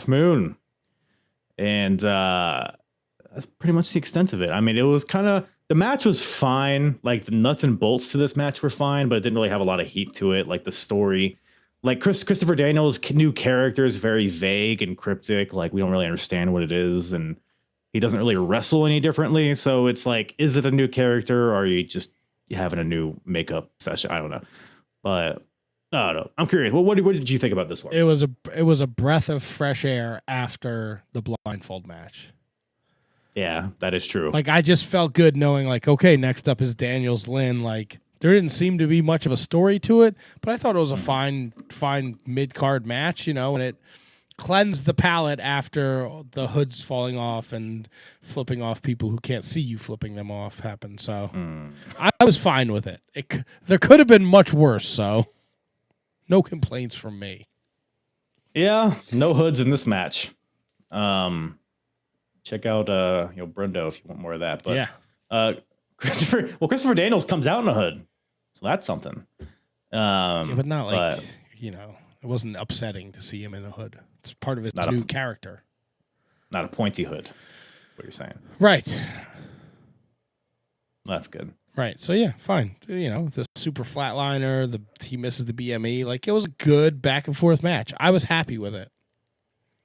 Yeah, and they kind of made use of the cage by doing a lot of top rope. Like you said, a top rope flatliner, and there's a point where Lynn's going for a top rope cradle pile driver, but Daniels crotches him and hits the last rights for the win, or a crossroads for you people who don't know what his move is. So, this is a good back and forth match. Not a lot of story to it, but yeah, it was a breath of fresh air. The crowd did seem a little zapped, maybe from that previous blindfold match, but rough. This was a good spot in the card for this match, I guess, to your point. Well, we got Jeremy Borash backstage with Team 3D, a.k.a. the Dudley Boys. I hate the Dudley Boys. Team 3D, actually. That's what they're whatever. Call them whatever you want. I don't like them. I don't think they're a great tag team like everybody thinks they are. They were 19-time champions at this point. They're going for number 20. How dare you? That's a lot of titles. That's great. They were booked to win a lot of titles. Who gives a shit? No. They got their WWE, the WCW, and the ECW titles with them. Yeah, okay. I could buy replica titles too off of the fucking internet. How dare you? You don't think those were valid? You don't think those were real? I tell you, I held the original ECW tag title. Yeah? Yeah. Who gave it to you? The last person to ever hold it, Danny Doring. Oh, look at that. How you like them fucking apples, buddy? Yeah, some tasty Granny Smith apples you're laying on me. No, I don't like the Dudleys. I don't think they're a good tag team. They have like fucking Get the Tables, the What's Up, and the 3D. That's it. I think they were good up until a certain point. Maybe like 01. And then everything after that. There's some good stuff after that. But they most of their career feels like they were leaning on their past accolades and not what they were doing in the moment, which is pretty much what this. So, man, this feud with LAX, boy, howdy. It's a tale. Let me tell you. So they've had a few matches in a row on pay-per-view. They had a Little Italy street fight on a pay-per-view. All right. And this was a reaction to LAX going to Bubba's uncle's restaurant and destroying his kitchen. Oh, my God. Mangul, fettuccine, is a pizza restaurante. You don't do that to an Italian. So they took umbrage to that and had a Little Italy street fight. Cheese graters came into play.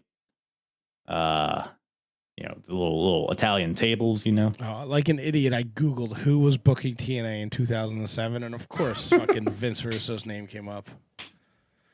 Well, it gets even better because after that, because the Dudleys lose that match to LAX. Oh, is that how they lost the tag titles? Well, no, the Dudleys have never been the NWA Tag Team Champions, No, Matthew. Are you not fucking paying attention? That's yet. what they're here for. By the way, I think those matches were non-title too, which is a whole other thing. Eliminator matches before AEW. Interesting. Then, on the Impacts after that, LAX then went to Johnny Rodz' school, who trained Devon. They beat up Johnny Rodz in his school. It was like a father figure to Devon. At least that's what Mike Tenay tells me. The horror. Then they had, in retaliation for that, they then went on to have a ghetto brawl street fight, which is Devon. Now it's a ghetto brawl. Okay, The Bubba. I get it. Bubba got attacked. You have an Italian street fight. Devon gets attacked. You got a ghetto brawl. I get attacked. I hope I have a heart attack. So now we have reached the climax. The climax here. Now the ball is in LAX's court. Right. Now we're gonna have a match that revolves around them. And when you think of Latinos, what do you think about? Electric fences, because we're gonna keep those undesirables out of our country. That's right. According to Bubba. Put up a according wall. to Bubba. That's a quote. Okay, doesn't surprise me. So whose idea was it for the electrified cage? Jim Cornette, the director of authority of TNA. Yeah, well, goddamn.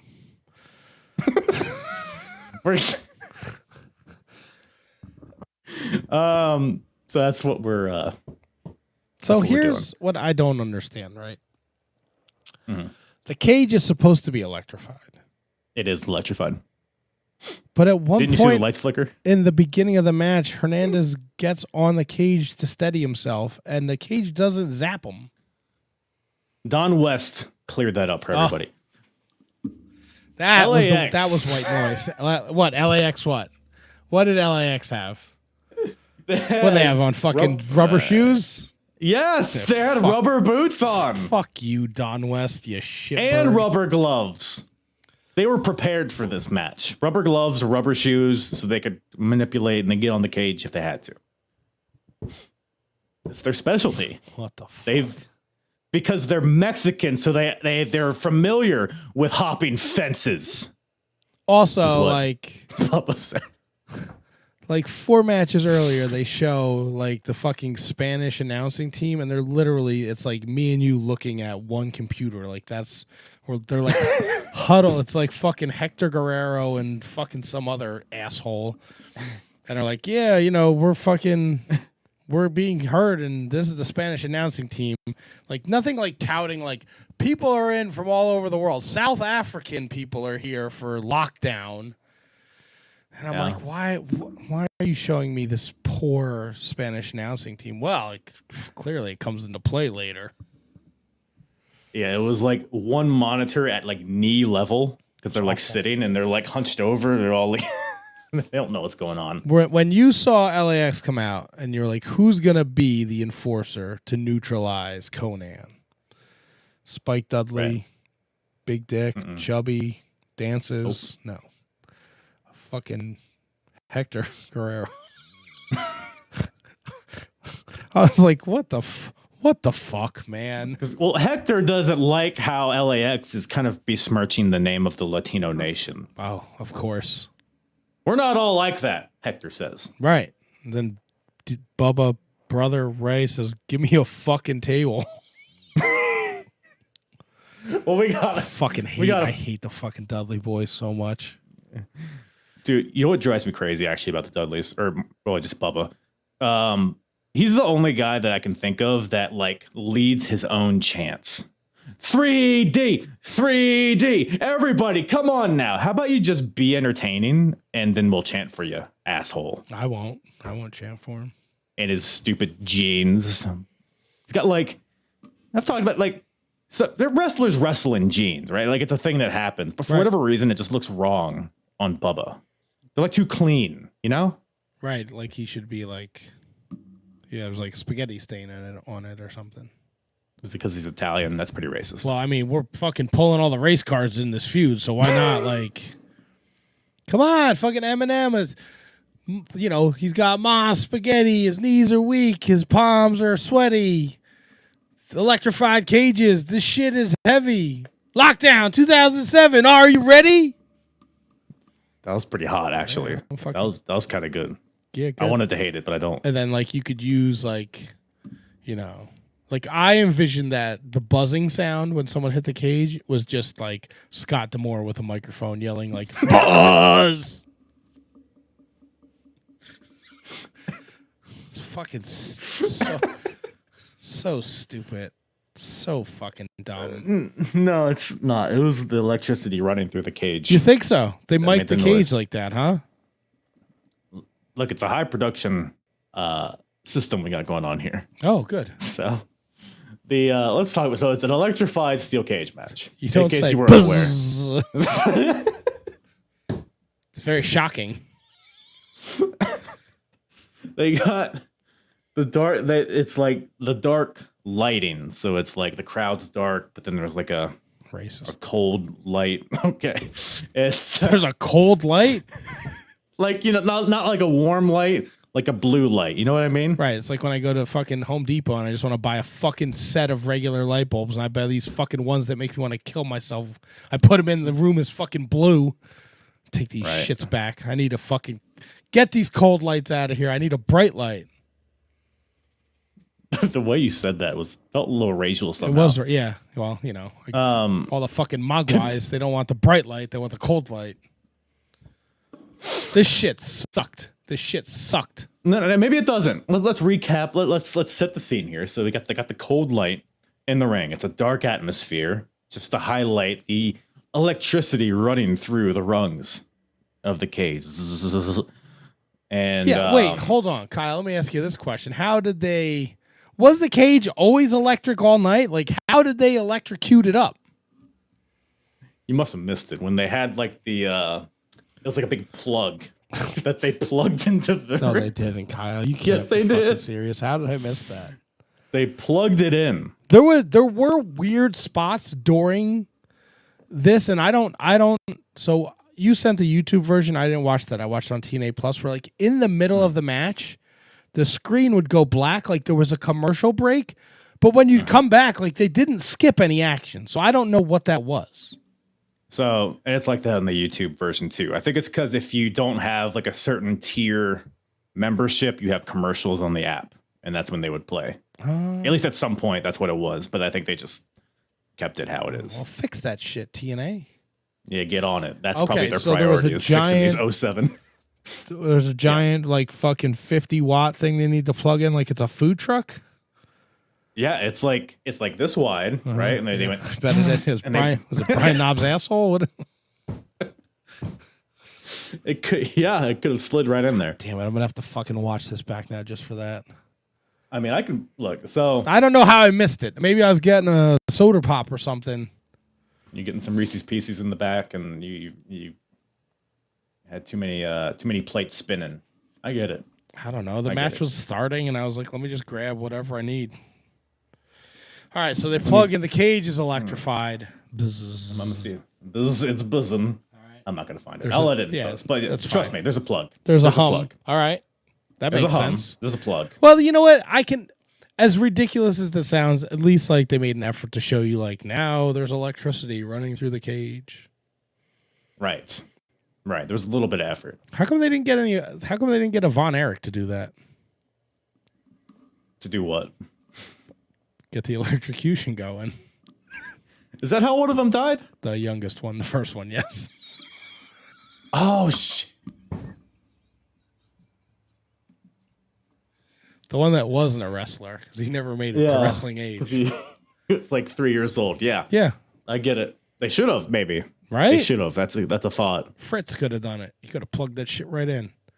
Yeah. He worked Fritz around at this point? Yeah, he worked St. Louis at some point. I don't know. Was he alive at this point? Fritz Von Erich. When was he dead? Get old, who's the one still alive? Kevin? Oh, God. He's been dead for like fucking 10 years at this point. Thank God. Yeah, Thank God. Kevin's still alive. Well, no Von Erichs here. None. But all right. Here's a thought. Give Let me throw this one at you. See if you come. Yeah. Should they have taken off the ropes for this match? To give it like more of a sense of danger? Yeah, like, because as it stands, you can whip each other into the ropes and do all the corner shit and not touch the cage. But if they have more sense of danger, I think it would give it. Yeah, I think the whole like idea a barbed wire match. Whole idea of the pay-per-view was we're gonna put the cage up once, we're not fucking taking it down. Yeah, logistically is probably the reason they didn't do it. But that would have been cool. I think that would have been a little cooler. Right. You know? I wouldn't have been mad at that. Yeah, maybe next time. Oh, maybe next please. time. When will there be the next electrified cage match? Hopefully the Dudleys aren't in it, because I have a couple notes here on why the Dudleys are idiots here. Give it to me. So they get control in the beginning, right? Team 3D. Yeah. And one of them suplexes Homicide into the steel door. The one part that's not electrified, they suplex him into it. Terrible move. And then LAX, so like I mentioned, they're prepared. They have the rubber gloves, the rubber boots. The Dudleys just have T-shirts and finger tape. 19-time champions. You think they would have come prepared, though? Come on. Look, maybe they haven't been in an electrified steel cage match before. This is LAX's specialty. But you've been around the world and you've won championships everywhere. You should know. That's a good point. Well, that's how you learn more from your losses than your wins. I guess so. I also, I know it's 2007. And I know I say, a lot of awful shit when I do this show, when I do the Wizards. But, man, why they got to call it the border toss when Hernandez throws Diva? Come on. Well, he's got the border toss and he's got the cracker jack as well. I don't mind the cracker jack. Because you can hit a cracker jack on anyone. Border toss is a little... But it's like a razor's edge. You throw them over the board. It's very on the nose. It's perfectly describes what the move is. You know? I don't think and he's a Mexican. It's not like I understand. It's not like Jerry Lynn's doing the border toss. No, Jerry Lynn's too nice to do the border cross. I don't know. I'm do you think this guy really wants to be stereotyped? Maybe. I don't know. Oh. Couldn't you call it something else? The Hernandez toss? I don't fucking know. The Hernandez toss. He is Hernandez. Egg on my face. I didn't put a lot of fucking thought into this, man. It's just came to my brain. Don't fucking clearly me. Maybe you should ask that mariachi band that was playing in front of your food truck what they would call it. We don't talk about Cucaracha. What was your... I don't know what you're talking about, Kyle. Moving on. No, all right. So the Dudleys do a bunch of stupid shit that you don't like. And there's one point where both LAX guys are crotched on the top rope on opposite sides of the ring. The Dudleys go up and they decide to superplex them into the middle of the ring when they could just take them on the top rope and throw them backwards into this electrified steel mesh would have made him do. But no, we're just going to do a wrestling move onto the mat, onto the canvas. I mean, how is Scott D'Amore supposed to produce the show and make the buzz sound all the time? Yeah. Is that why there was little to no use of the electrified cage? Is because Scott D'Amore's cardio wouldn't let him do all the buzzing? I don't know, man. If you're going to do it, right? Like, to your point, like, take the ropes off. Like, if we're... Present to me that this is a real danger. If we're just going to have a regular wrestling match in a cage where nobody touches the fucking like, they didn't do any of the, like, you know, like, grab the head, we're going to put your head into the electrocute, like, I want to see that. Just make me concerned for the well-being. What happens if he gets zapped in the head? Yeah, because it's like, it's the whole setup, the whole build to this, and there were maybe like 2 or 3 spots where it came into play. One was the finish. What else happens? There's one point where Homicide's hand like kind of touches it and he goes, ah! But there's no like visual cue that he's gotten electrocuted. It's just him touching a thing and going, ah! But then no, actually, I'm sorry. I'm wrong. There is a visual cue. The lights flicker yes. in the impact zone. Do you think the electrified cage match was what Tony Khan was trying to create with his exploding barbed wire match the first time he did it? I'm gonna be honest, I had the same thought watching this. I was like, I wonder if this is gonna look better than the barbed wire exploding match, and it did not. It did not. As a low bar to meet, but this was definitely worse, I would say. Yeah, it was just. I didn't feel great. I didn't feel great after this match, Kyle. I'm not gonna lie. And the fun. So this is a whole shit show, right? And like Conan comes out. We kind of touched on this earlier because he didn't come out with LAX, but he gets wheeled out like, I don't know, 10 minutes into this match. The guy that wheels him out, clocks the referee that's ringside, steals the keys, steals his big rubber gloves that the referee has, unlocks the cage door. And this is when Hector Guerrero gets in there and prevents that. And then he takes a chair and runs Conan to the back. And then Bubba's like you mentioned, he's like, Hector, give me a fucking table. And then Hector grabs the table, throws it in the ring. And then the way the table got utilized was very interesting. So it was set up in the middle of the ring. Hernandez lays Devon on this table. And due to his rubber gloves and rubber boots and rubber knee pads and rubber jock strap, everything, right? He gets up on top of the cage. Big ol' Hernandez on top of the cage, flying splash off the top of the cage through the table. I think this is what Edge tried to do, but failed. Because this looked good. Hernandez, I mean, he committed. He went all balls out for this splash. But Devon gets out of the way, and Herney goes crashing through the table. Bubba picks Homicide up for a power bomb and decides to just drop him in the middle of the ring instead of, I don't know, throwing him against the electrified cage. Fucking asshole. We get a border toss from Hernandez to Devon. Border toss to Devon. That feels not good. Into the cage wall. And then Devon, the lights flicker and some goofy sound effects play. And the crowd's reaction to this match is probably my favorite part of it because they were not having it. Because like when it was initially like they finally got people touching the cage, there was boos, there were Fire Russo chants, there were bullshit chants. The crowd was not happy. Match keeps going.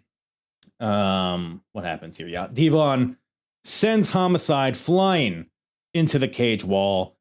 And then I think the idea was that Homicide was going to fall off the top rope into a 3D, but there was some mistiming, so they reset it. They hit the 3D for the win. So all of this like half a year of build to have just a shitty, stupid gimmick match for the Dudleys to finally win the NWA titles for the first time. To get number 20, Matthew. TNA. Big moment for the Dudleys. Oh, yeah. Oh, sorry. NWA TNA. That's right. So, yeah. I don't know. Any other? Nope. Any other? No, I'm done with this one. My favorite, as if it could get any worse, the match ends They don't even fucking present them the titles. They just cut right to Kurt Angle and JB backstage. They don't give them the. I don't know if they have a plan for a special presentation on Impact. Oh, you have to but wait it's and literally they win and it's like 10 seconds later they're done. It's all right, enough of that. Which maybe I can't blame them. I bet you they went over their time. Probably because we got a Bubba wanted to get his shit in. Can't blame them. Can't blame them. I do. Well, we got a War Games ish style match on our way here, which is a very you're kind of locked into a time limit, I guess, with that type of match. So yeah, we're under a time crunch, but we got our main event here. Oh, we do, ladies and gentlemen. We got a 10-man lethal lockdown match. Boom. Not Team Canada. Yes, Team Angle. Canada. Team Angle, comprised of Jeff Jarrett, Kurt Angle, Rhino, Samoa Joe, and Sting, versus Team Christian Cage, comprised of Christian, Abyss, AJ Styles, Scott Steiner, and Tyson Tomko. Yes. What an all-star game. What an all-star game. Lethal Lockdown, for those unfamiliar, it's basically War Games with one ring. When everybody gets in the ring, they drop the ceiling, and there are weapons hanging from the ceiling. Boom. That you can use, and boom. Bob's your uncle. That's Boom. it. What are your thoughts on this style of match, this War Games style match, I guess, just in general? I like the War Games. Do you? Yeah, I do, actually. So whenever I'm watching a War Games match, because it's like nothing matters until everybody's in the ring. So it just feels like a lot of tedious bullshit up until it starts mattering. So that's my only problem with it. Makes sense. I You know mean, what I'm saying? makes sense. Yeah. See, for me, like I haven't been watching this particular program, so for this, like, I'm excited to see when, like, because I wasn't watching TNA, like when AJ and Angle start, like, that's fun for me because I'm not familiar seeing these guys in TNA wrestle each other, and it's not. So a lot of the War Games I watched growing up usually involved the Four Horsemen. And it was always kind of NWA, WCW paint by numbers with their War Games. So to see a different company do it, because, WWE is not doing War Games until 13 years after this, right? So Right. this is the first time you're seeing War Games not presented by WCW, and I was excited for this. And I really surprisingly enjoyed this match. With I don't think we mentioned it, but it's whoever gets the pinfall in this match, no matter what team they're on, gets a shot at Christian Cage, who is your NWA TNA World Champion. So there's stakes to it. It's a good point. So yeah, this is the third Lethal Lockdown match that they've done up to this point. Okay, it's by far the best that they've done, and the other ones weren't great, but this one I would agree. This was a pretty good match. Some fun spots, especially like at the end of the match, Kurt and AJ start the match. That portion of the match is fun. And then you got people coming in, you get Rhino you get Abyss first because Team Cage has the advantage. And then Rhino, Tomko, Joe, then Steiner, then Sting, then Christian, then Jarrett is the last one. So it's at that point where everything kind of breaks down. It gets really fun. Oh, by the way, we should mention, I don't know how we didn't mention the keeper of the cage, Mr. Harley Race. Oh, yeah. King here. Little St. Louis boy up in this mug. He's holding the keys to the cage, I guess. He's the enforcer. Yeah, he's the enforcer. Yeah. The special gatekeeper. Is it gatekeeper or keeper of the cage? Gatekeeper. I'm going gatekeeper. Okay, I'm with you. Hey, what do you so you're a big baseball guy. Oh yeah. Right. Love it. I have a question. Are the Pirates in the same division as the Cardinals? They are. So you got Kurt Angle here. Known Pittsburgh athlete. Out here but in a St. Louis Cardinals jersey. A little bit of a pander bear, no? Yeah, but also like at this time the Cardinals Pirates weren't shit. Yeah, and the Cardinals had just won the World Series. Oh. Mark McGuire. Mark McGuire is not part of that team. Jimmy, who's the guy that did the flips? Ozzy Rollins? Smith. Ozzy Smith. Ozzy Smith also not part of that team. Not a member of the 2004 season, I guess. 2007 is where we are. Fuck, I keep forgetting where we. I watch so many so many eras. I get my wires crossed. I was actually in St. Louis for opening day in 2007. Hello. Well, look at you. Did you see Harley race? No, but I saw the Mets beat the Cardinals, and it was fantastic. Well, that's fun. That's fun. Well, we both got to see a little Lethal Lockdown match. So there's some fun stuff. We got a 6-person Tower of Doom with AJ at the top. We got Steiner throwing out a Frankensteiner in 2007. Right. Which Mike Tenay damn near creamed his pants watching it. I don't blame him. I almost creamed my pants too. I mean, they're a little cream, maybe a little pre-cream. And then we got AJ jumping off the top of the cage, which definitely made me forget about Gail Kim doing that. He didn't jump off the cage. He was thrown from it. All right, fair enough.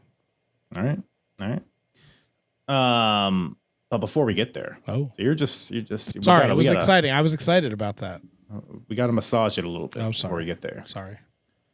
So, we got Hawk Tua on that thing before we get there. Stop. That's so fucking. By the time this show comes out, she's done already. Her 15 minutes of fame are up. No. The show could come out fucking tomorrow, and she's done already. She's gone. I hope so. So do I. Jarrett gets in there. So the main storyline here is, can Team Angle trust Jarrett? So Jarrett gets in there, House of Fire, throwing out drop kicks on everybody. He strokes AJ. Hey, I'm going to cut you off, and I'm going to ask you a question. What's up? Going into this, did you trust Jeff Jarrett?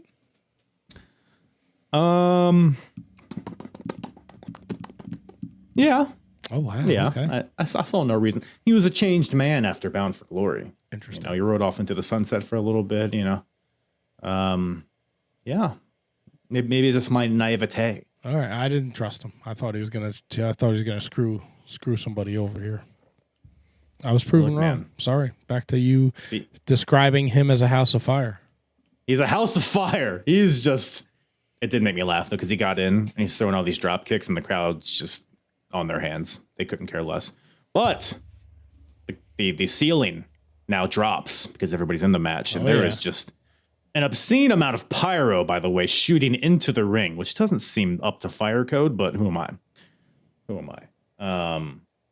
So now they have access to the weapons that are hanging from the ceiling. So Jarrett gets up there and he's trying to let his team know, hey, I'm with you. So he takes a bat, throws it to Sting, takes a trash can, gives it to Rhino, takes a nightstick, hands it to Joe. Very strategic on Jeff Jarrett's part. He knows what weapons their specialties are at. So he's in the good graces. Yeah. Why doesn't James Mitchell give Abyss the thumbtacks earlier? Why does he wait until everybody's got weapons? Wouldn't you want the advantage? It's a good question. Maybe he wants to do maximum damage by waiting until everybody's in the ring. So but wouldn't you want to if you could take out Sting before it's 5-on-5, right? Turn him into a pin cushion. Then it's 4-on-5. You have the advantage. Well, I'll tell you this. I actually do have an answer. It's what is that thing you keep holding up in front of the screen? It's my Is that your JO trying to sock? think of another word. Yeah. Interesting. Yeah. My black JO sock. Nice. It is it's a little wrist guard action, It's a big fucking wrist guard, dude. Thanks, man. What was I talking about? Oh, yeah, the tax. The tax. James Mitchell. Yep. He couldn't get to the tax because the gatekeeper of the cage was preventing him. Harley Race was all up in his ass, so he wouldn't let Mitchell do anything. Yeah, but then he wasn't up in his ass when he threw him in. Well, he got distracted. He saw the pyro. The weapons are everywhere. Harley Race, he's old. He got distracted. You think he thought when they turned the lights out it was The Undertaker and not Jeff Jarrett? Maybe he fell asleep. Oh. It's past his bedtime. Was he a fucking parrot? Throw a fucking pillow, throw a towel over his head and he falls asleep. Yeah, love to throw a pillow at a bird. That'll always make him fall asleep. So yeah, tacks get involved. Like you mentioned, I think ultimately Christian ends up getting double choke slammed into these tacks by Jarrett and Sting. Anything else in this match catch your anal here? I like the finish. I do too. Yeah, it was actually pretty sexy. Yeah, like you mentioned, Kurt and AJ eventually fight to the top of the cage because there's like, I guess, a hole in the ceiling. Always a hole. Always a hole in the ceiling. AJ leaps, grabs the hole, climbs up to the top. Kurt follows him. They battle on the top, and under them, by golly, all hell's breaking loose. The door gets open. I forget how. Probably doesn't matter. Rhino and Tomko. Oh no, Rhino gores Tomko through the door. Oh yeah, which is pretty sick. Joe follows them with a suicide dive. Steiner's out there with a trash can lid. They're all fighting out there. Meanwhile, on top of the cage, Kurt punches AJ and sends AJ Styles careening to the floor onto this pile of bodies, which is a lot of trust. It was cool. Let me ask you this. Ask me. So after that spot, it's what, Abyss, Sting, and Jarrett? Right? They're the only three standing. And Abyss loads the guitar up with the tacks. Hell yeah. And then he gives it to Jarrett. Why doesn't Abyss just use the guitar himself? Did he not get it like knocked out of his hands? No, he gives it to Jarrett. And then Jarrett tells, because Abyss wants him to blast Sting with the guitar. But then Jarrett says, Sting, move over, buddy.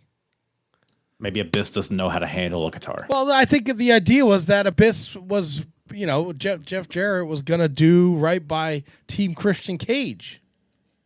Right. But he wasn't. No, Little did he know. Double J can be trusted. He spends his day working hard on the go. That's what they say.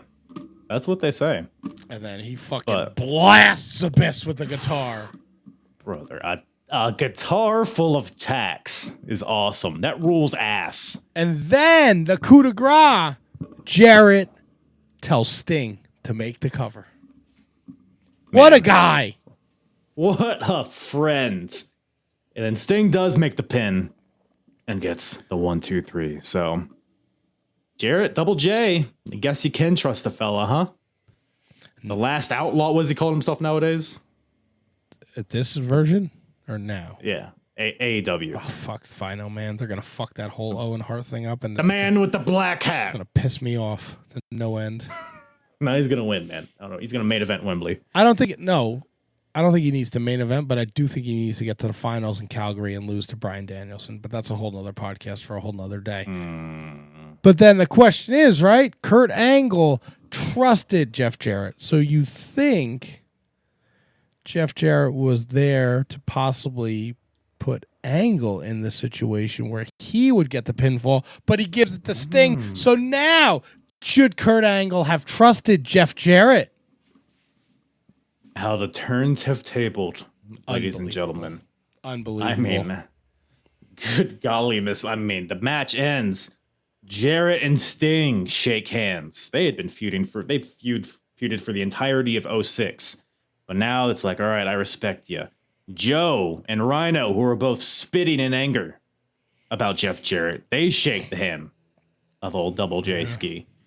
Kurt Angle, who was at the top of the cage, comes down. He's on the top rope. He's looking at this. He's like shaking his head. He's pissed, and he storms out. Maybe he knew Jeff was stooping his wife. I don't think. That hasn't. I don't know if he would have happened. Made him his fifth. I don't think he would have made him his team member if that was happening. Maybe he brought him into the team in hopes that he would die in this match. Well, I think he was brought onto the team because maybe Kurt Angle didn't have the purest motives. And he wanted to turn all the attention on JJ so Kurt Angle could be a little bit of a dirtbag. I like what you're saying. I like those words that are coming out of that pretty mouth of yours. Thanks. No one ever said I had a pretty mouth. Well, you do. Oh, you're you're a nice guy. Very supple. Just like Brian Knobb's asshole. But that's where we're at. And I guess we'll just have to tune in this Thursday on Impact on Spike TV to see the aftermath of this. Oh, do you do that to yourself? You watch it like it's in real time? No. Oh. I'll binge like a month of TNA all at once. Just really shove it into me and see what happens. That's bold. I wish I had time to do that kind of shit.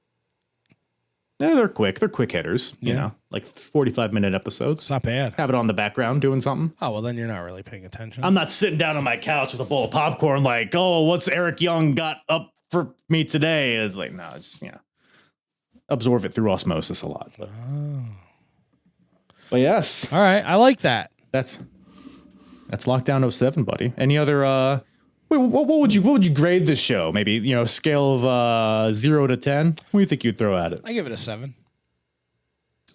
Yeah? Yeah, it was solid. I like the opening match. I like Lynn and Daniels. I like the main event. The women's match wasn't great. Eric Young, Bobby Roode was okay. I don't like the Dudleys, so I didn't like the tag match and the blindfold match. You just have to see, just to see it, just to say you watched it, and then it would all make sense why it was the worst match of the year in 2007. Not good, but yeah, I think there was enough good on this show. It ended on a high note. And there was some other. The opening match was good. It was bookended by good stuff and a few good stuff in between. So even the bad stuff had some entertainment value because of how bad it was. So it was a good one. I was not mad that I watched this. Well, that's all you could ask for. I mean, because it's from what I've been watching, TNA is very hit and miss, but this was a shining star. But speaking of shining, speaking of Wizards, speaking of wrestling podcasts, you all should go check out the Shining Wizards Wrestling Podcast. Once again, Matt, appreciate you checking out the show, coming on, talking about it. Where can everybody find you and your boys and your beautiful voice and your supple mouth? Well, every Monday night we're live on YouTube and Twitter and all forms of social media at Wizards Podcast is the handle. And then we are available wherever you listen to podcasts. Just throw Shining Wizards Wrestling Podcast into that search bar and you'll find us every third Monday of the month. Kyle joins us for what we call HJC, Hand Job Corner. So we're talking whatever the hottest happenings of that week are in the world of pro wrestling. So check it out. We're on the road to 700. I don't know when this drops, but the end of July, we will be celebrating our 700th episode.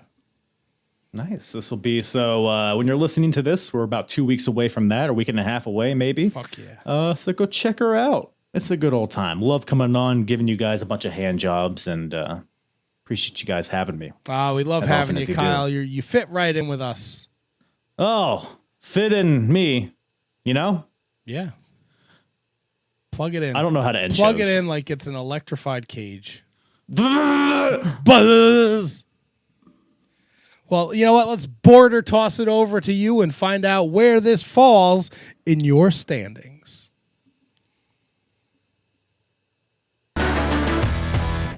Once again, thank you to old Double T for joining the program today. Always a good time with Matt. Go check out the Shining Wizards wherever you listen to podcasts, as well as live every Monday at 7. They have a hoot. It's all hoot and a nanny over there, so go check it out.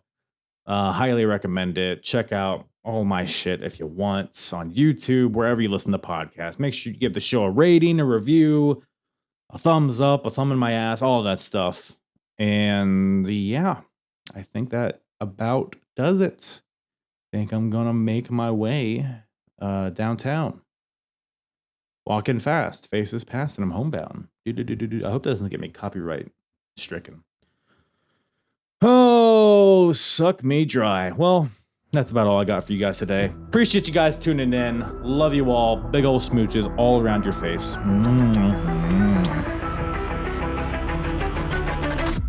I'm hard. Yeah. The hardest, talk around and disregard it. Strip you off the ground, show you what hard is. Standing strong and proud, nothing can knock it. Let's get it started. It's the hardest. all compound and disregard it. Sweep you off the ground, show you what heart is. Standing strong and proud, nothing can knock this. Let's get it started.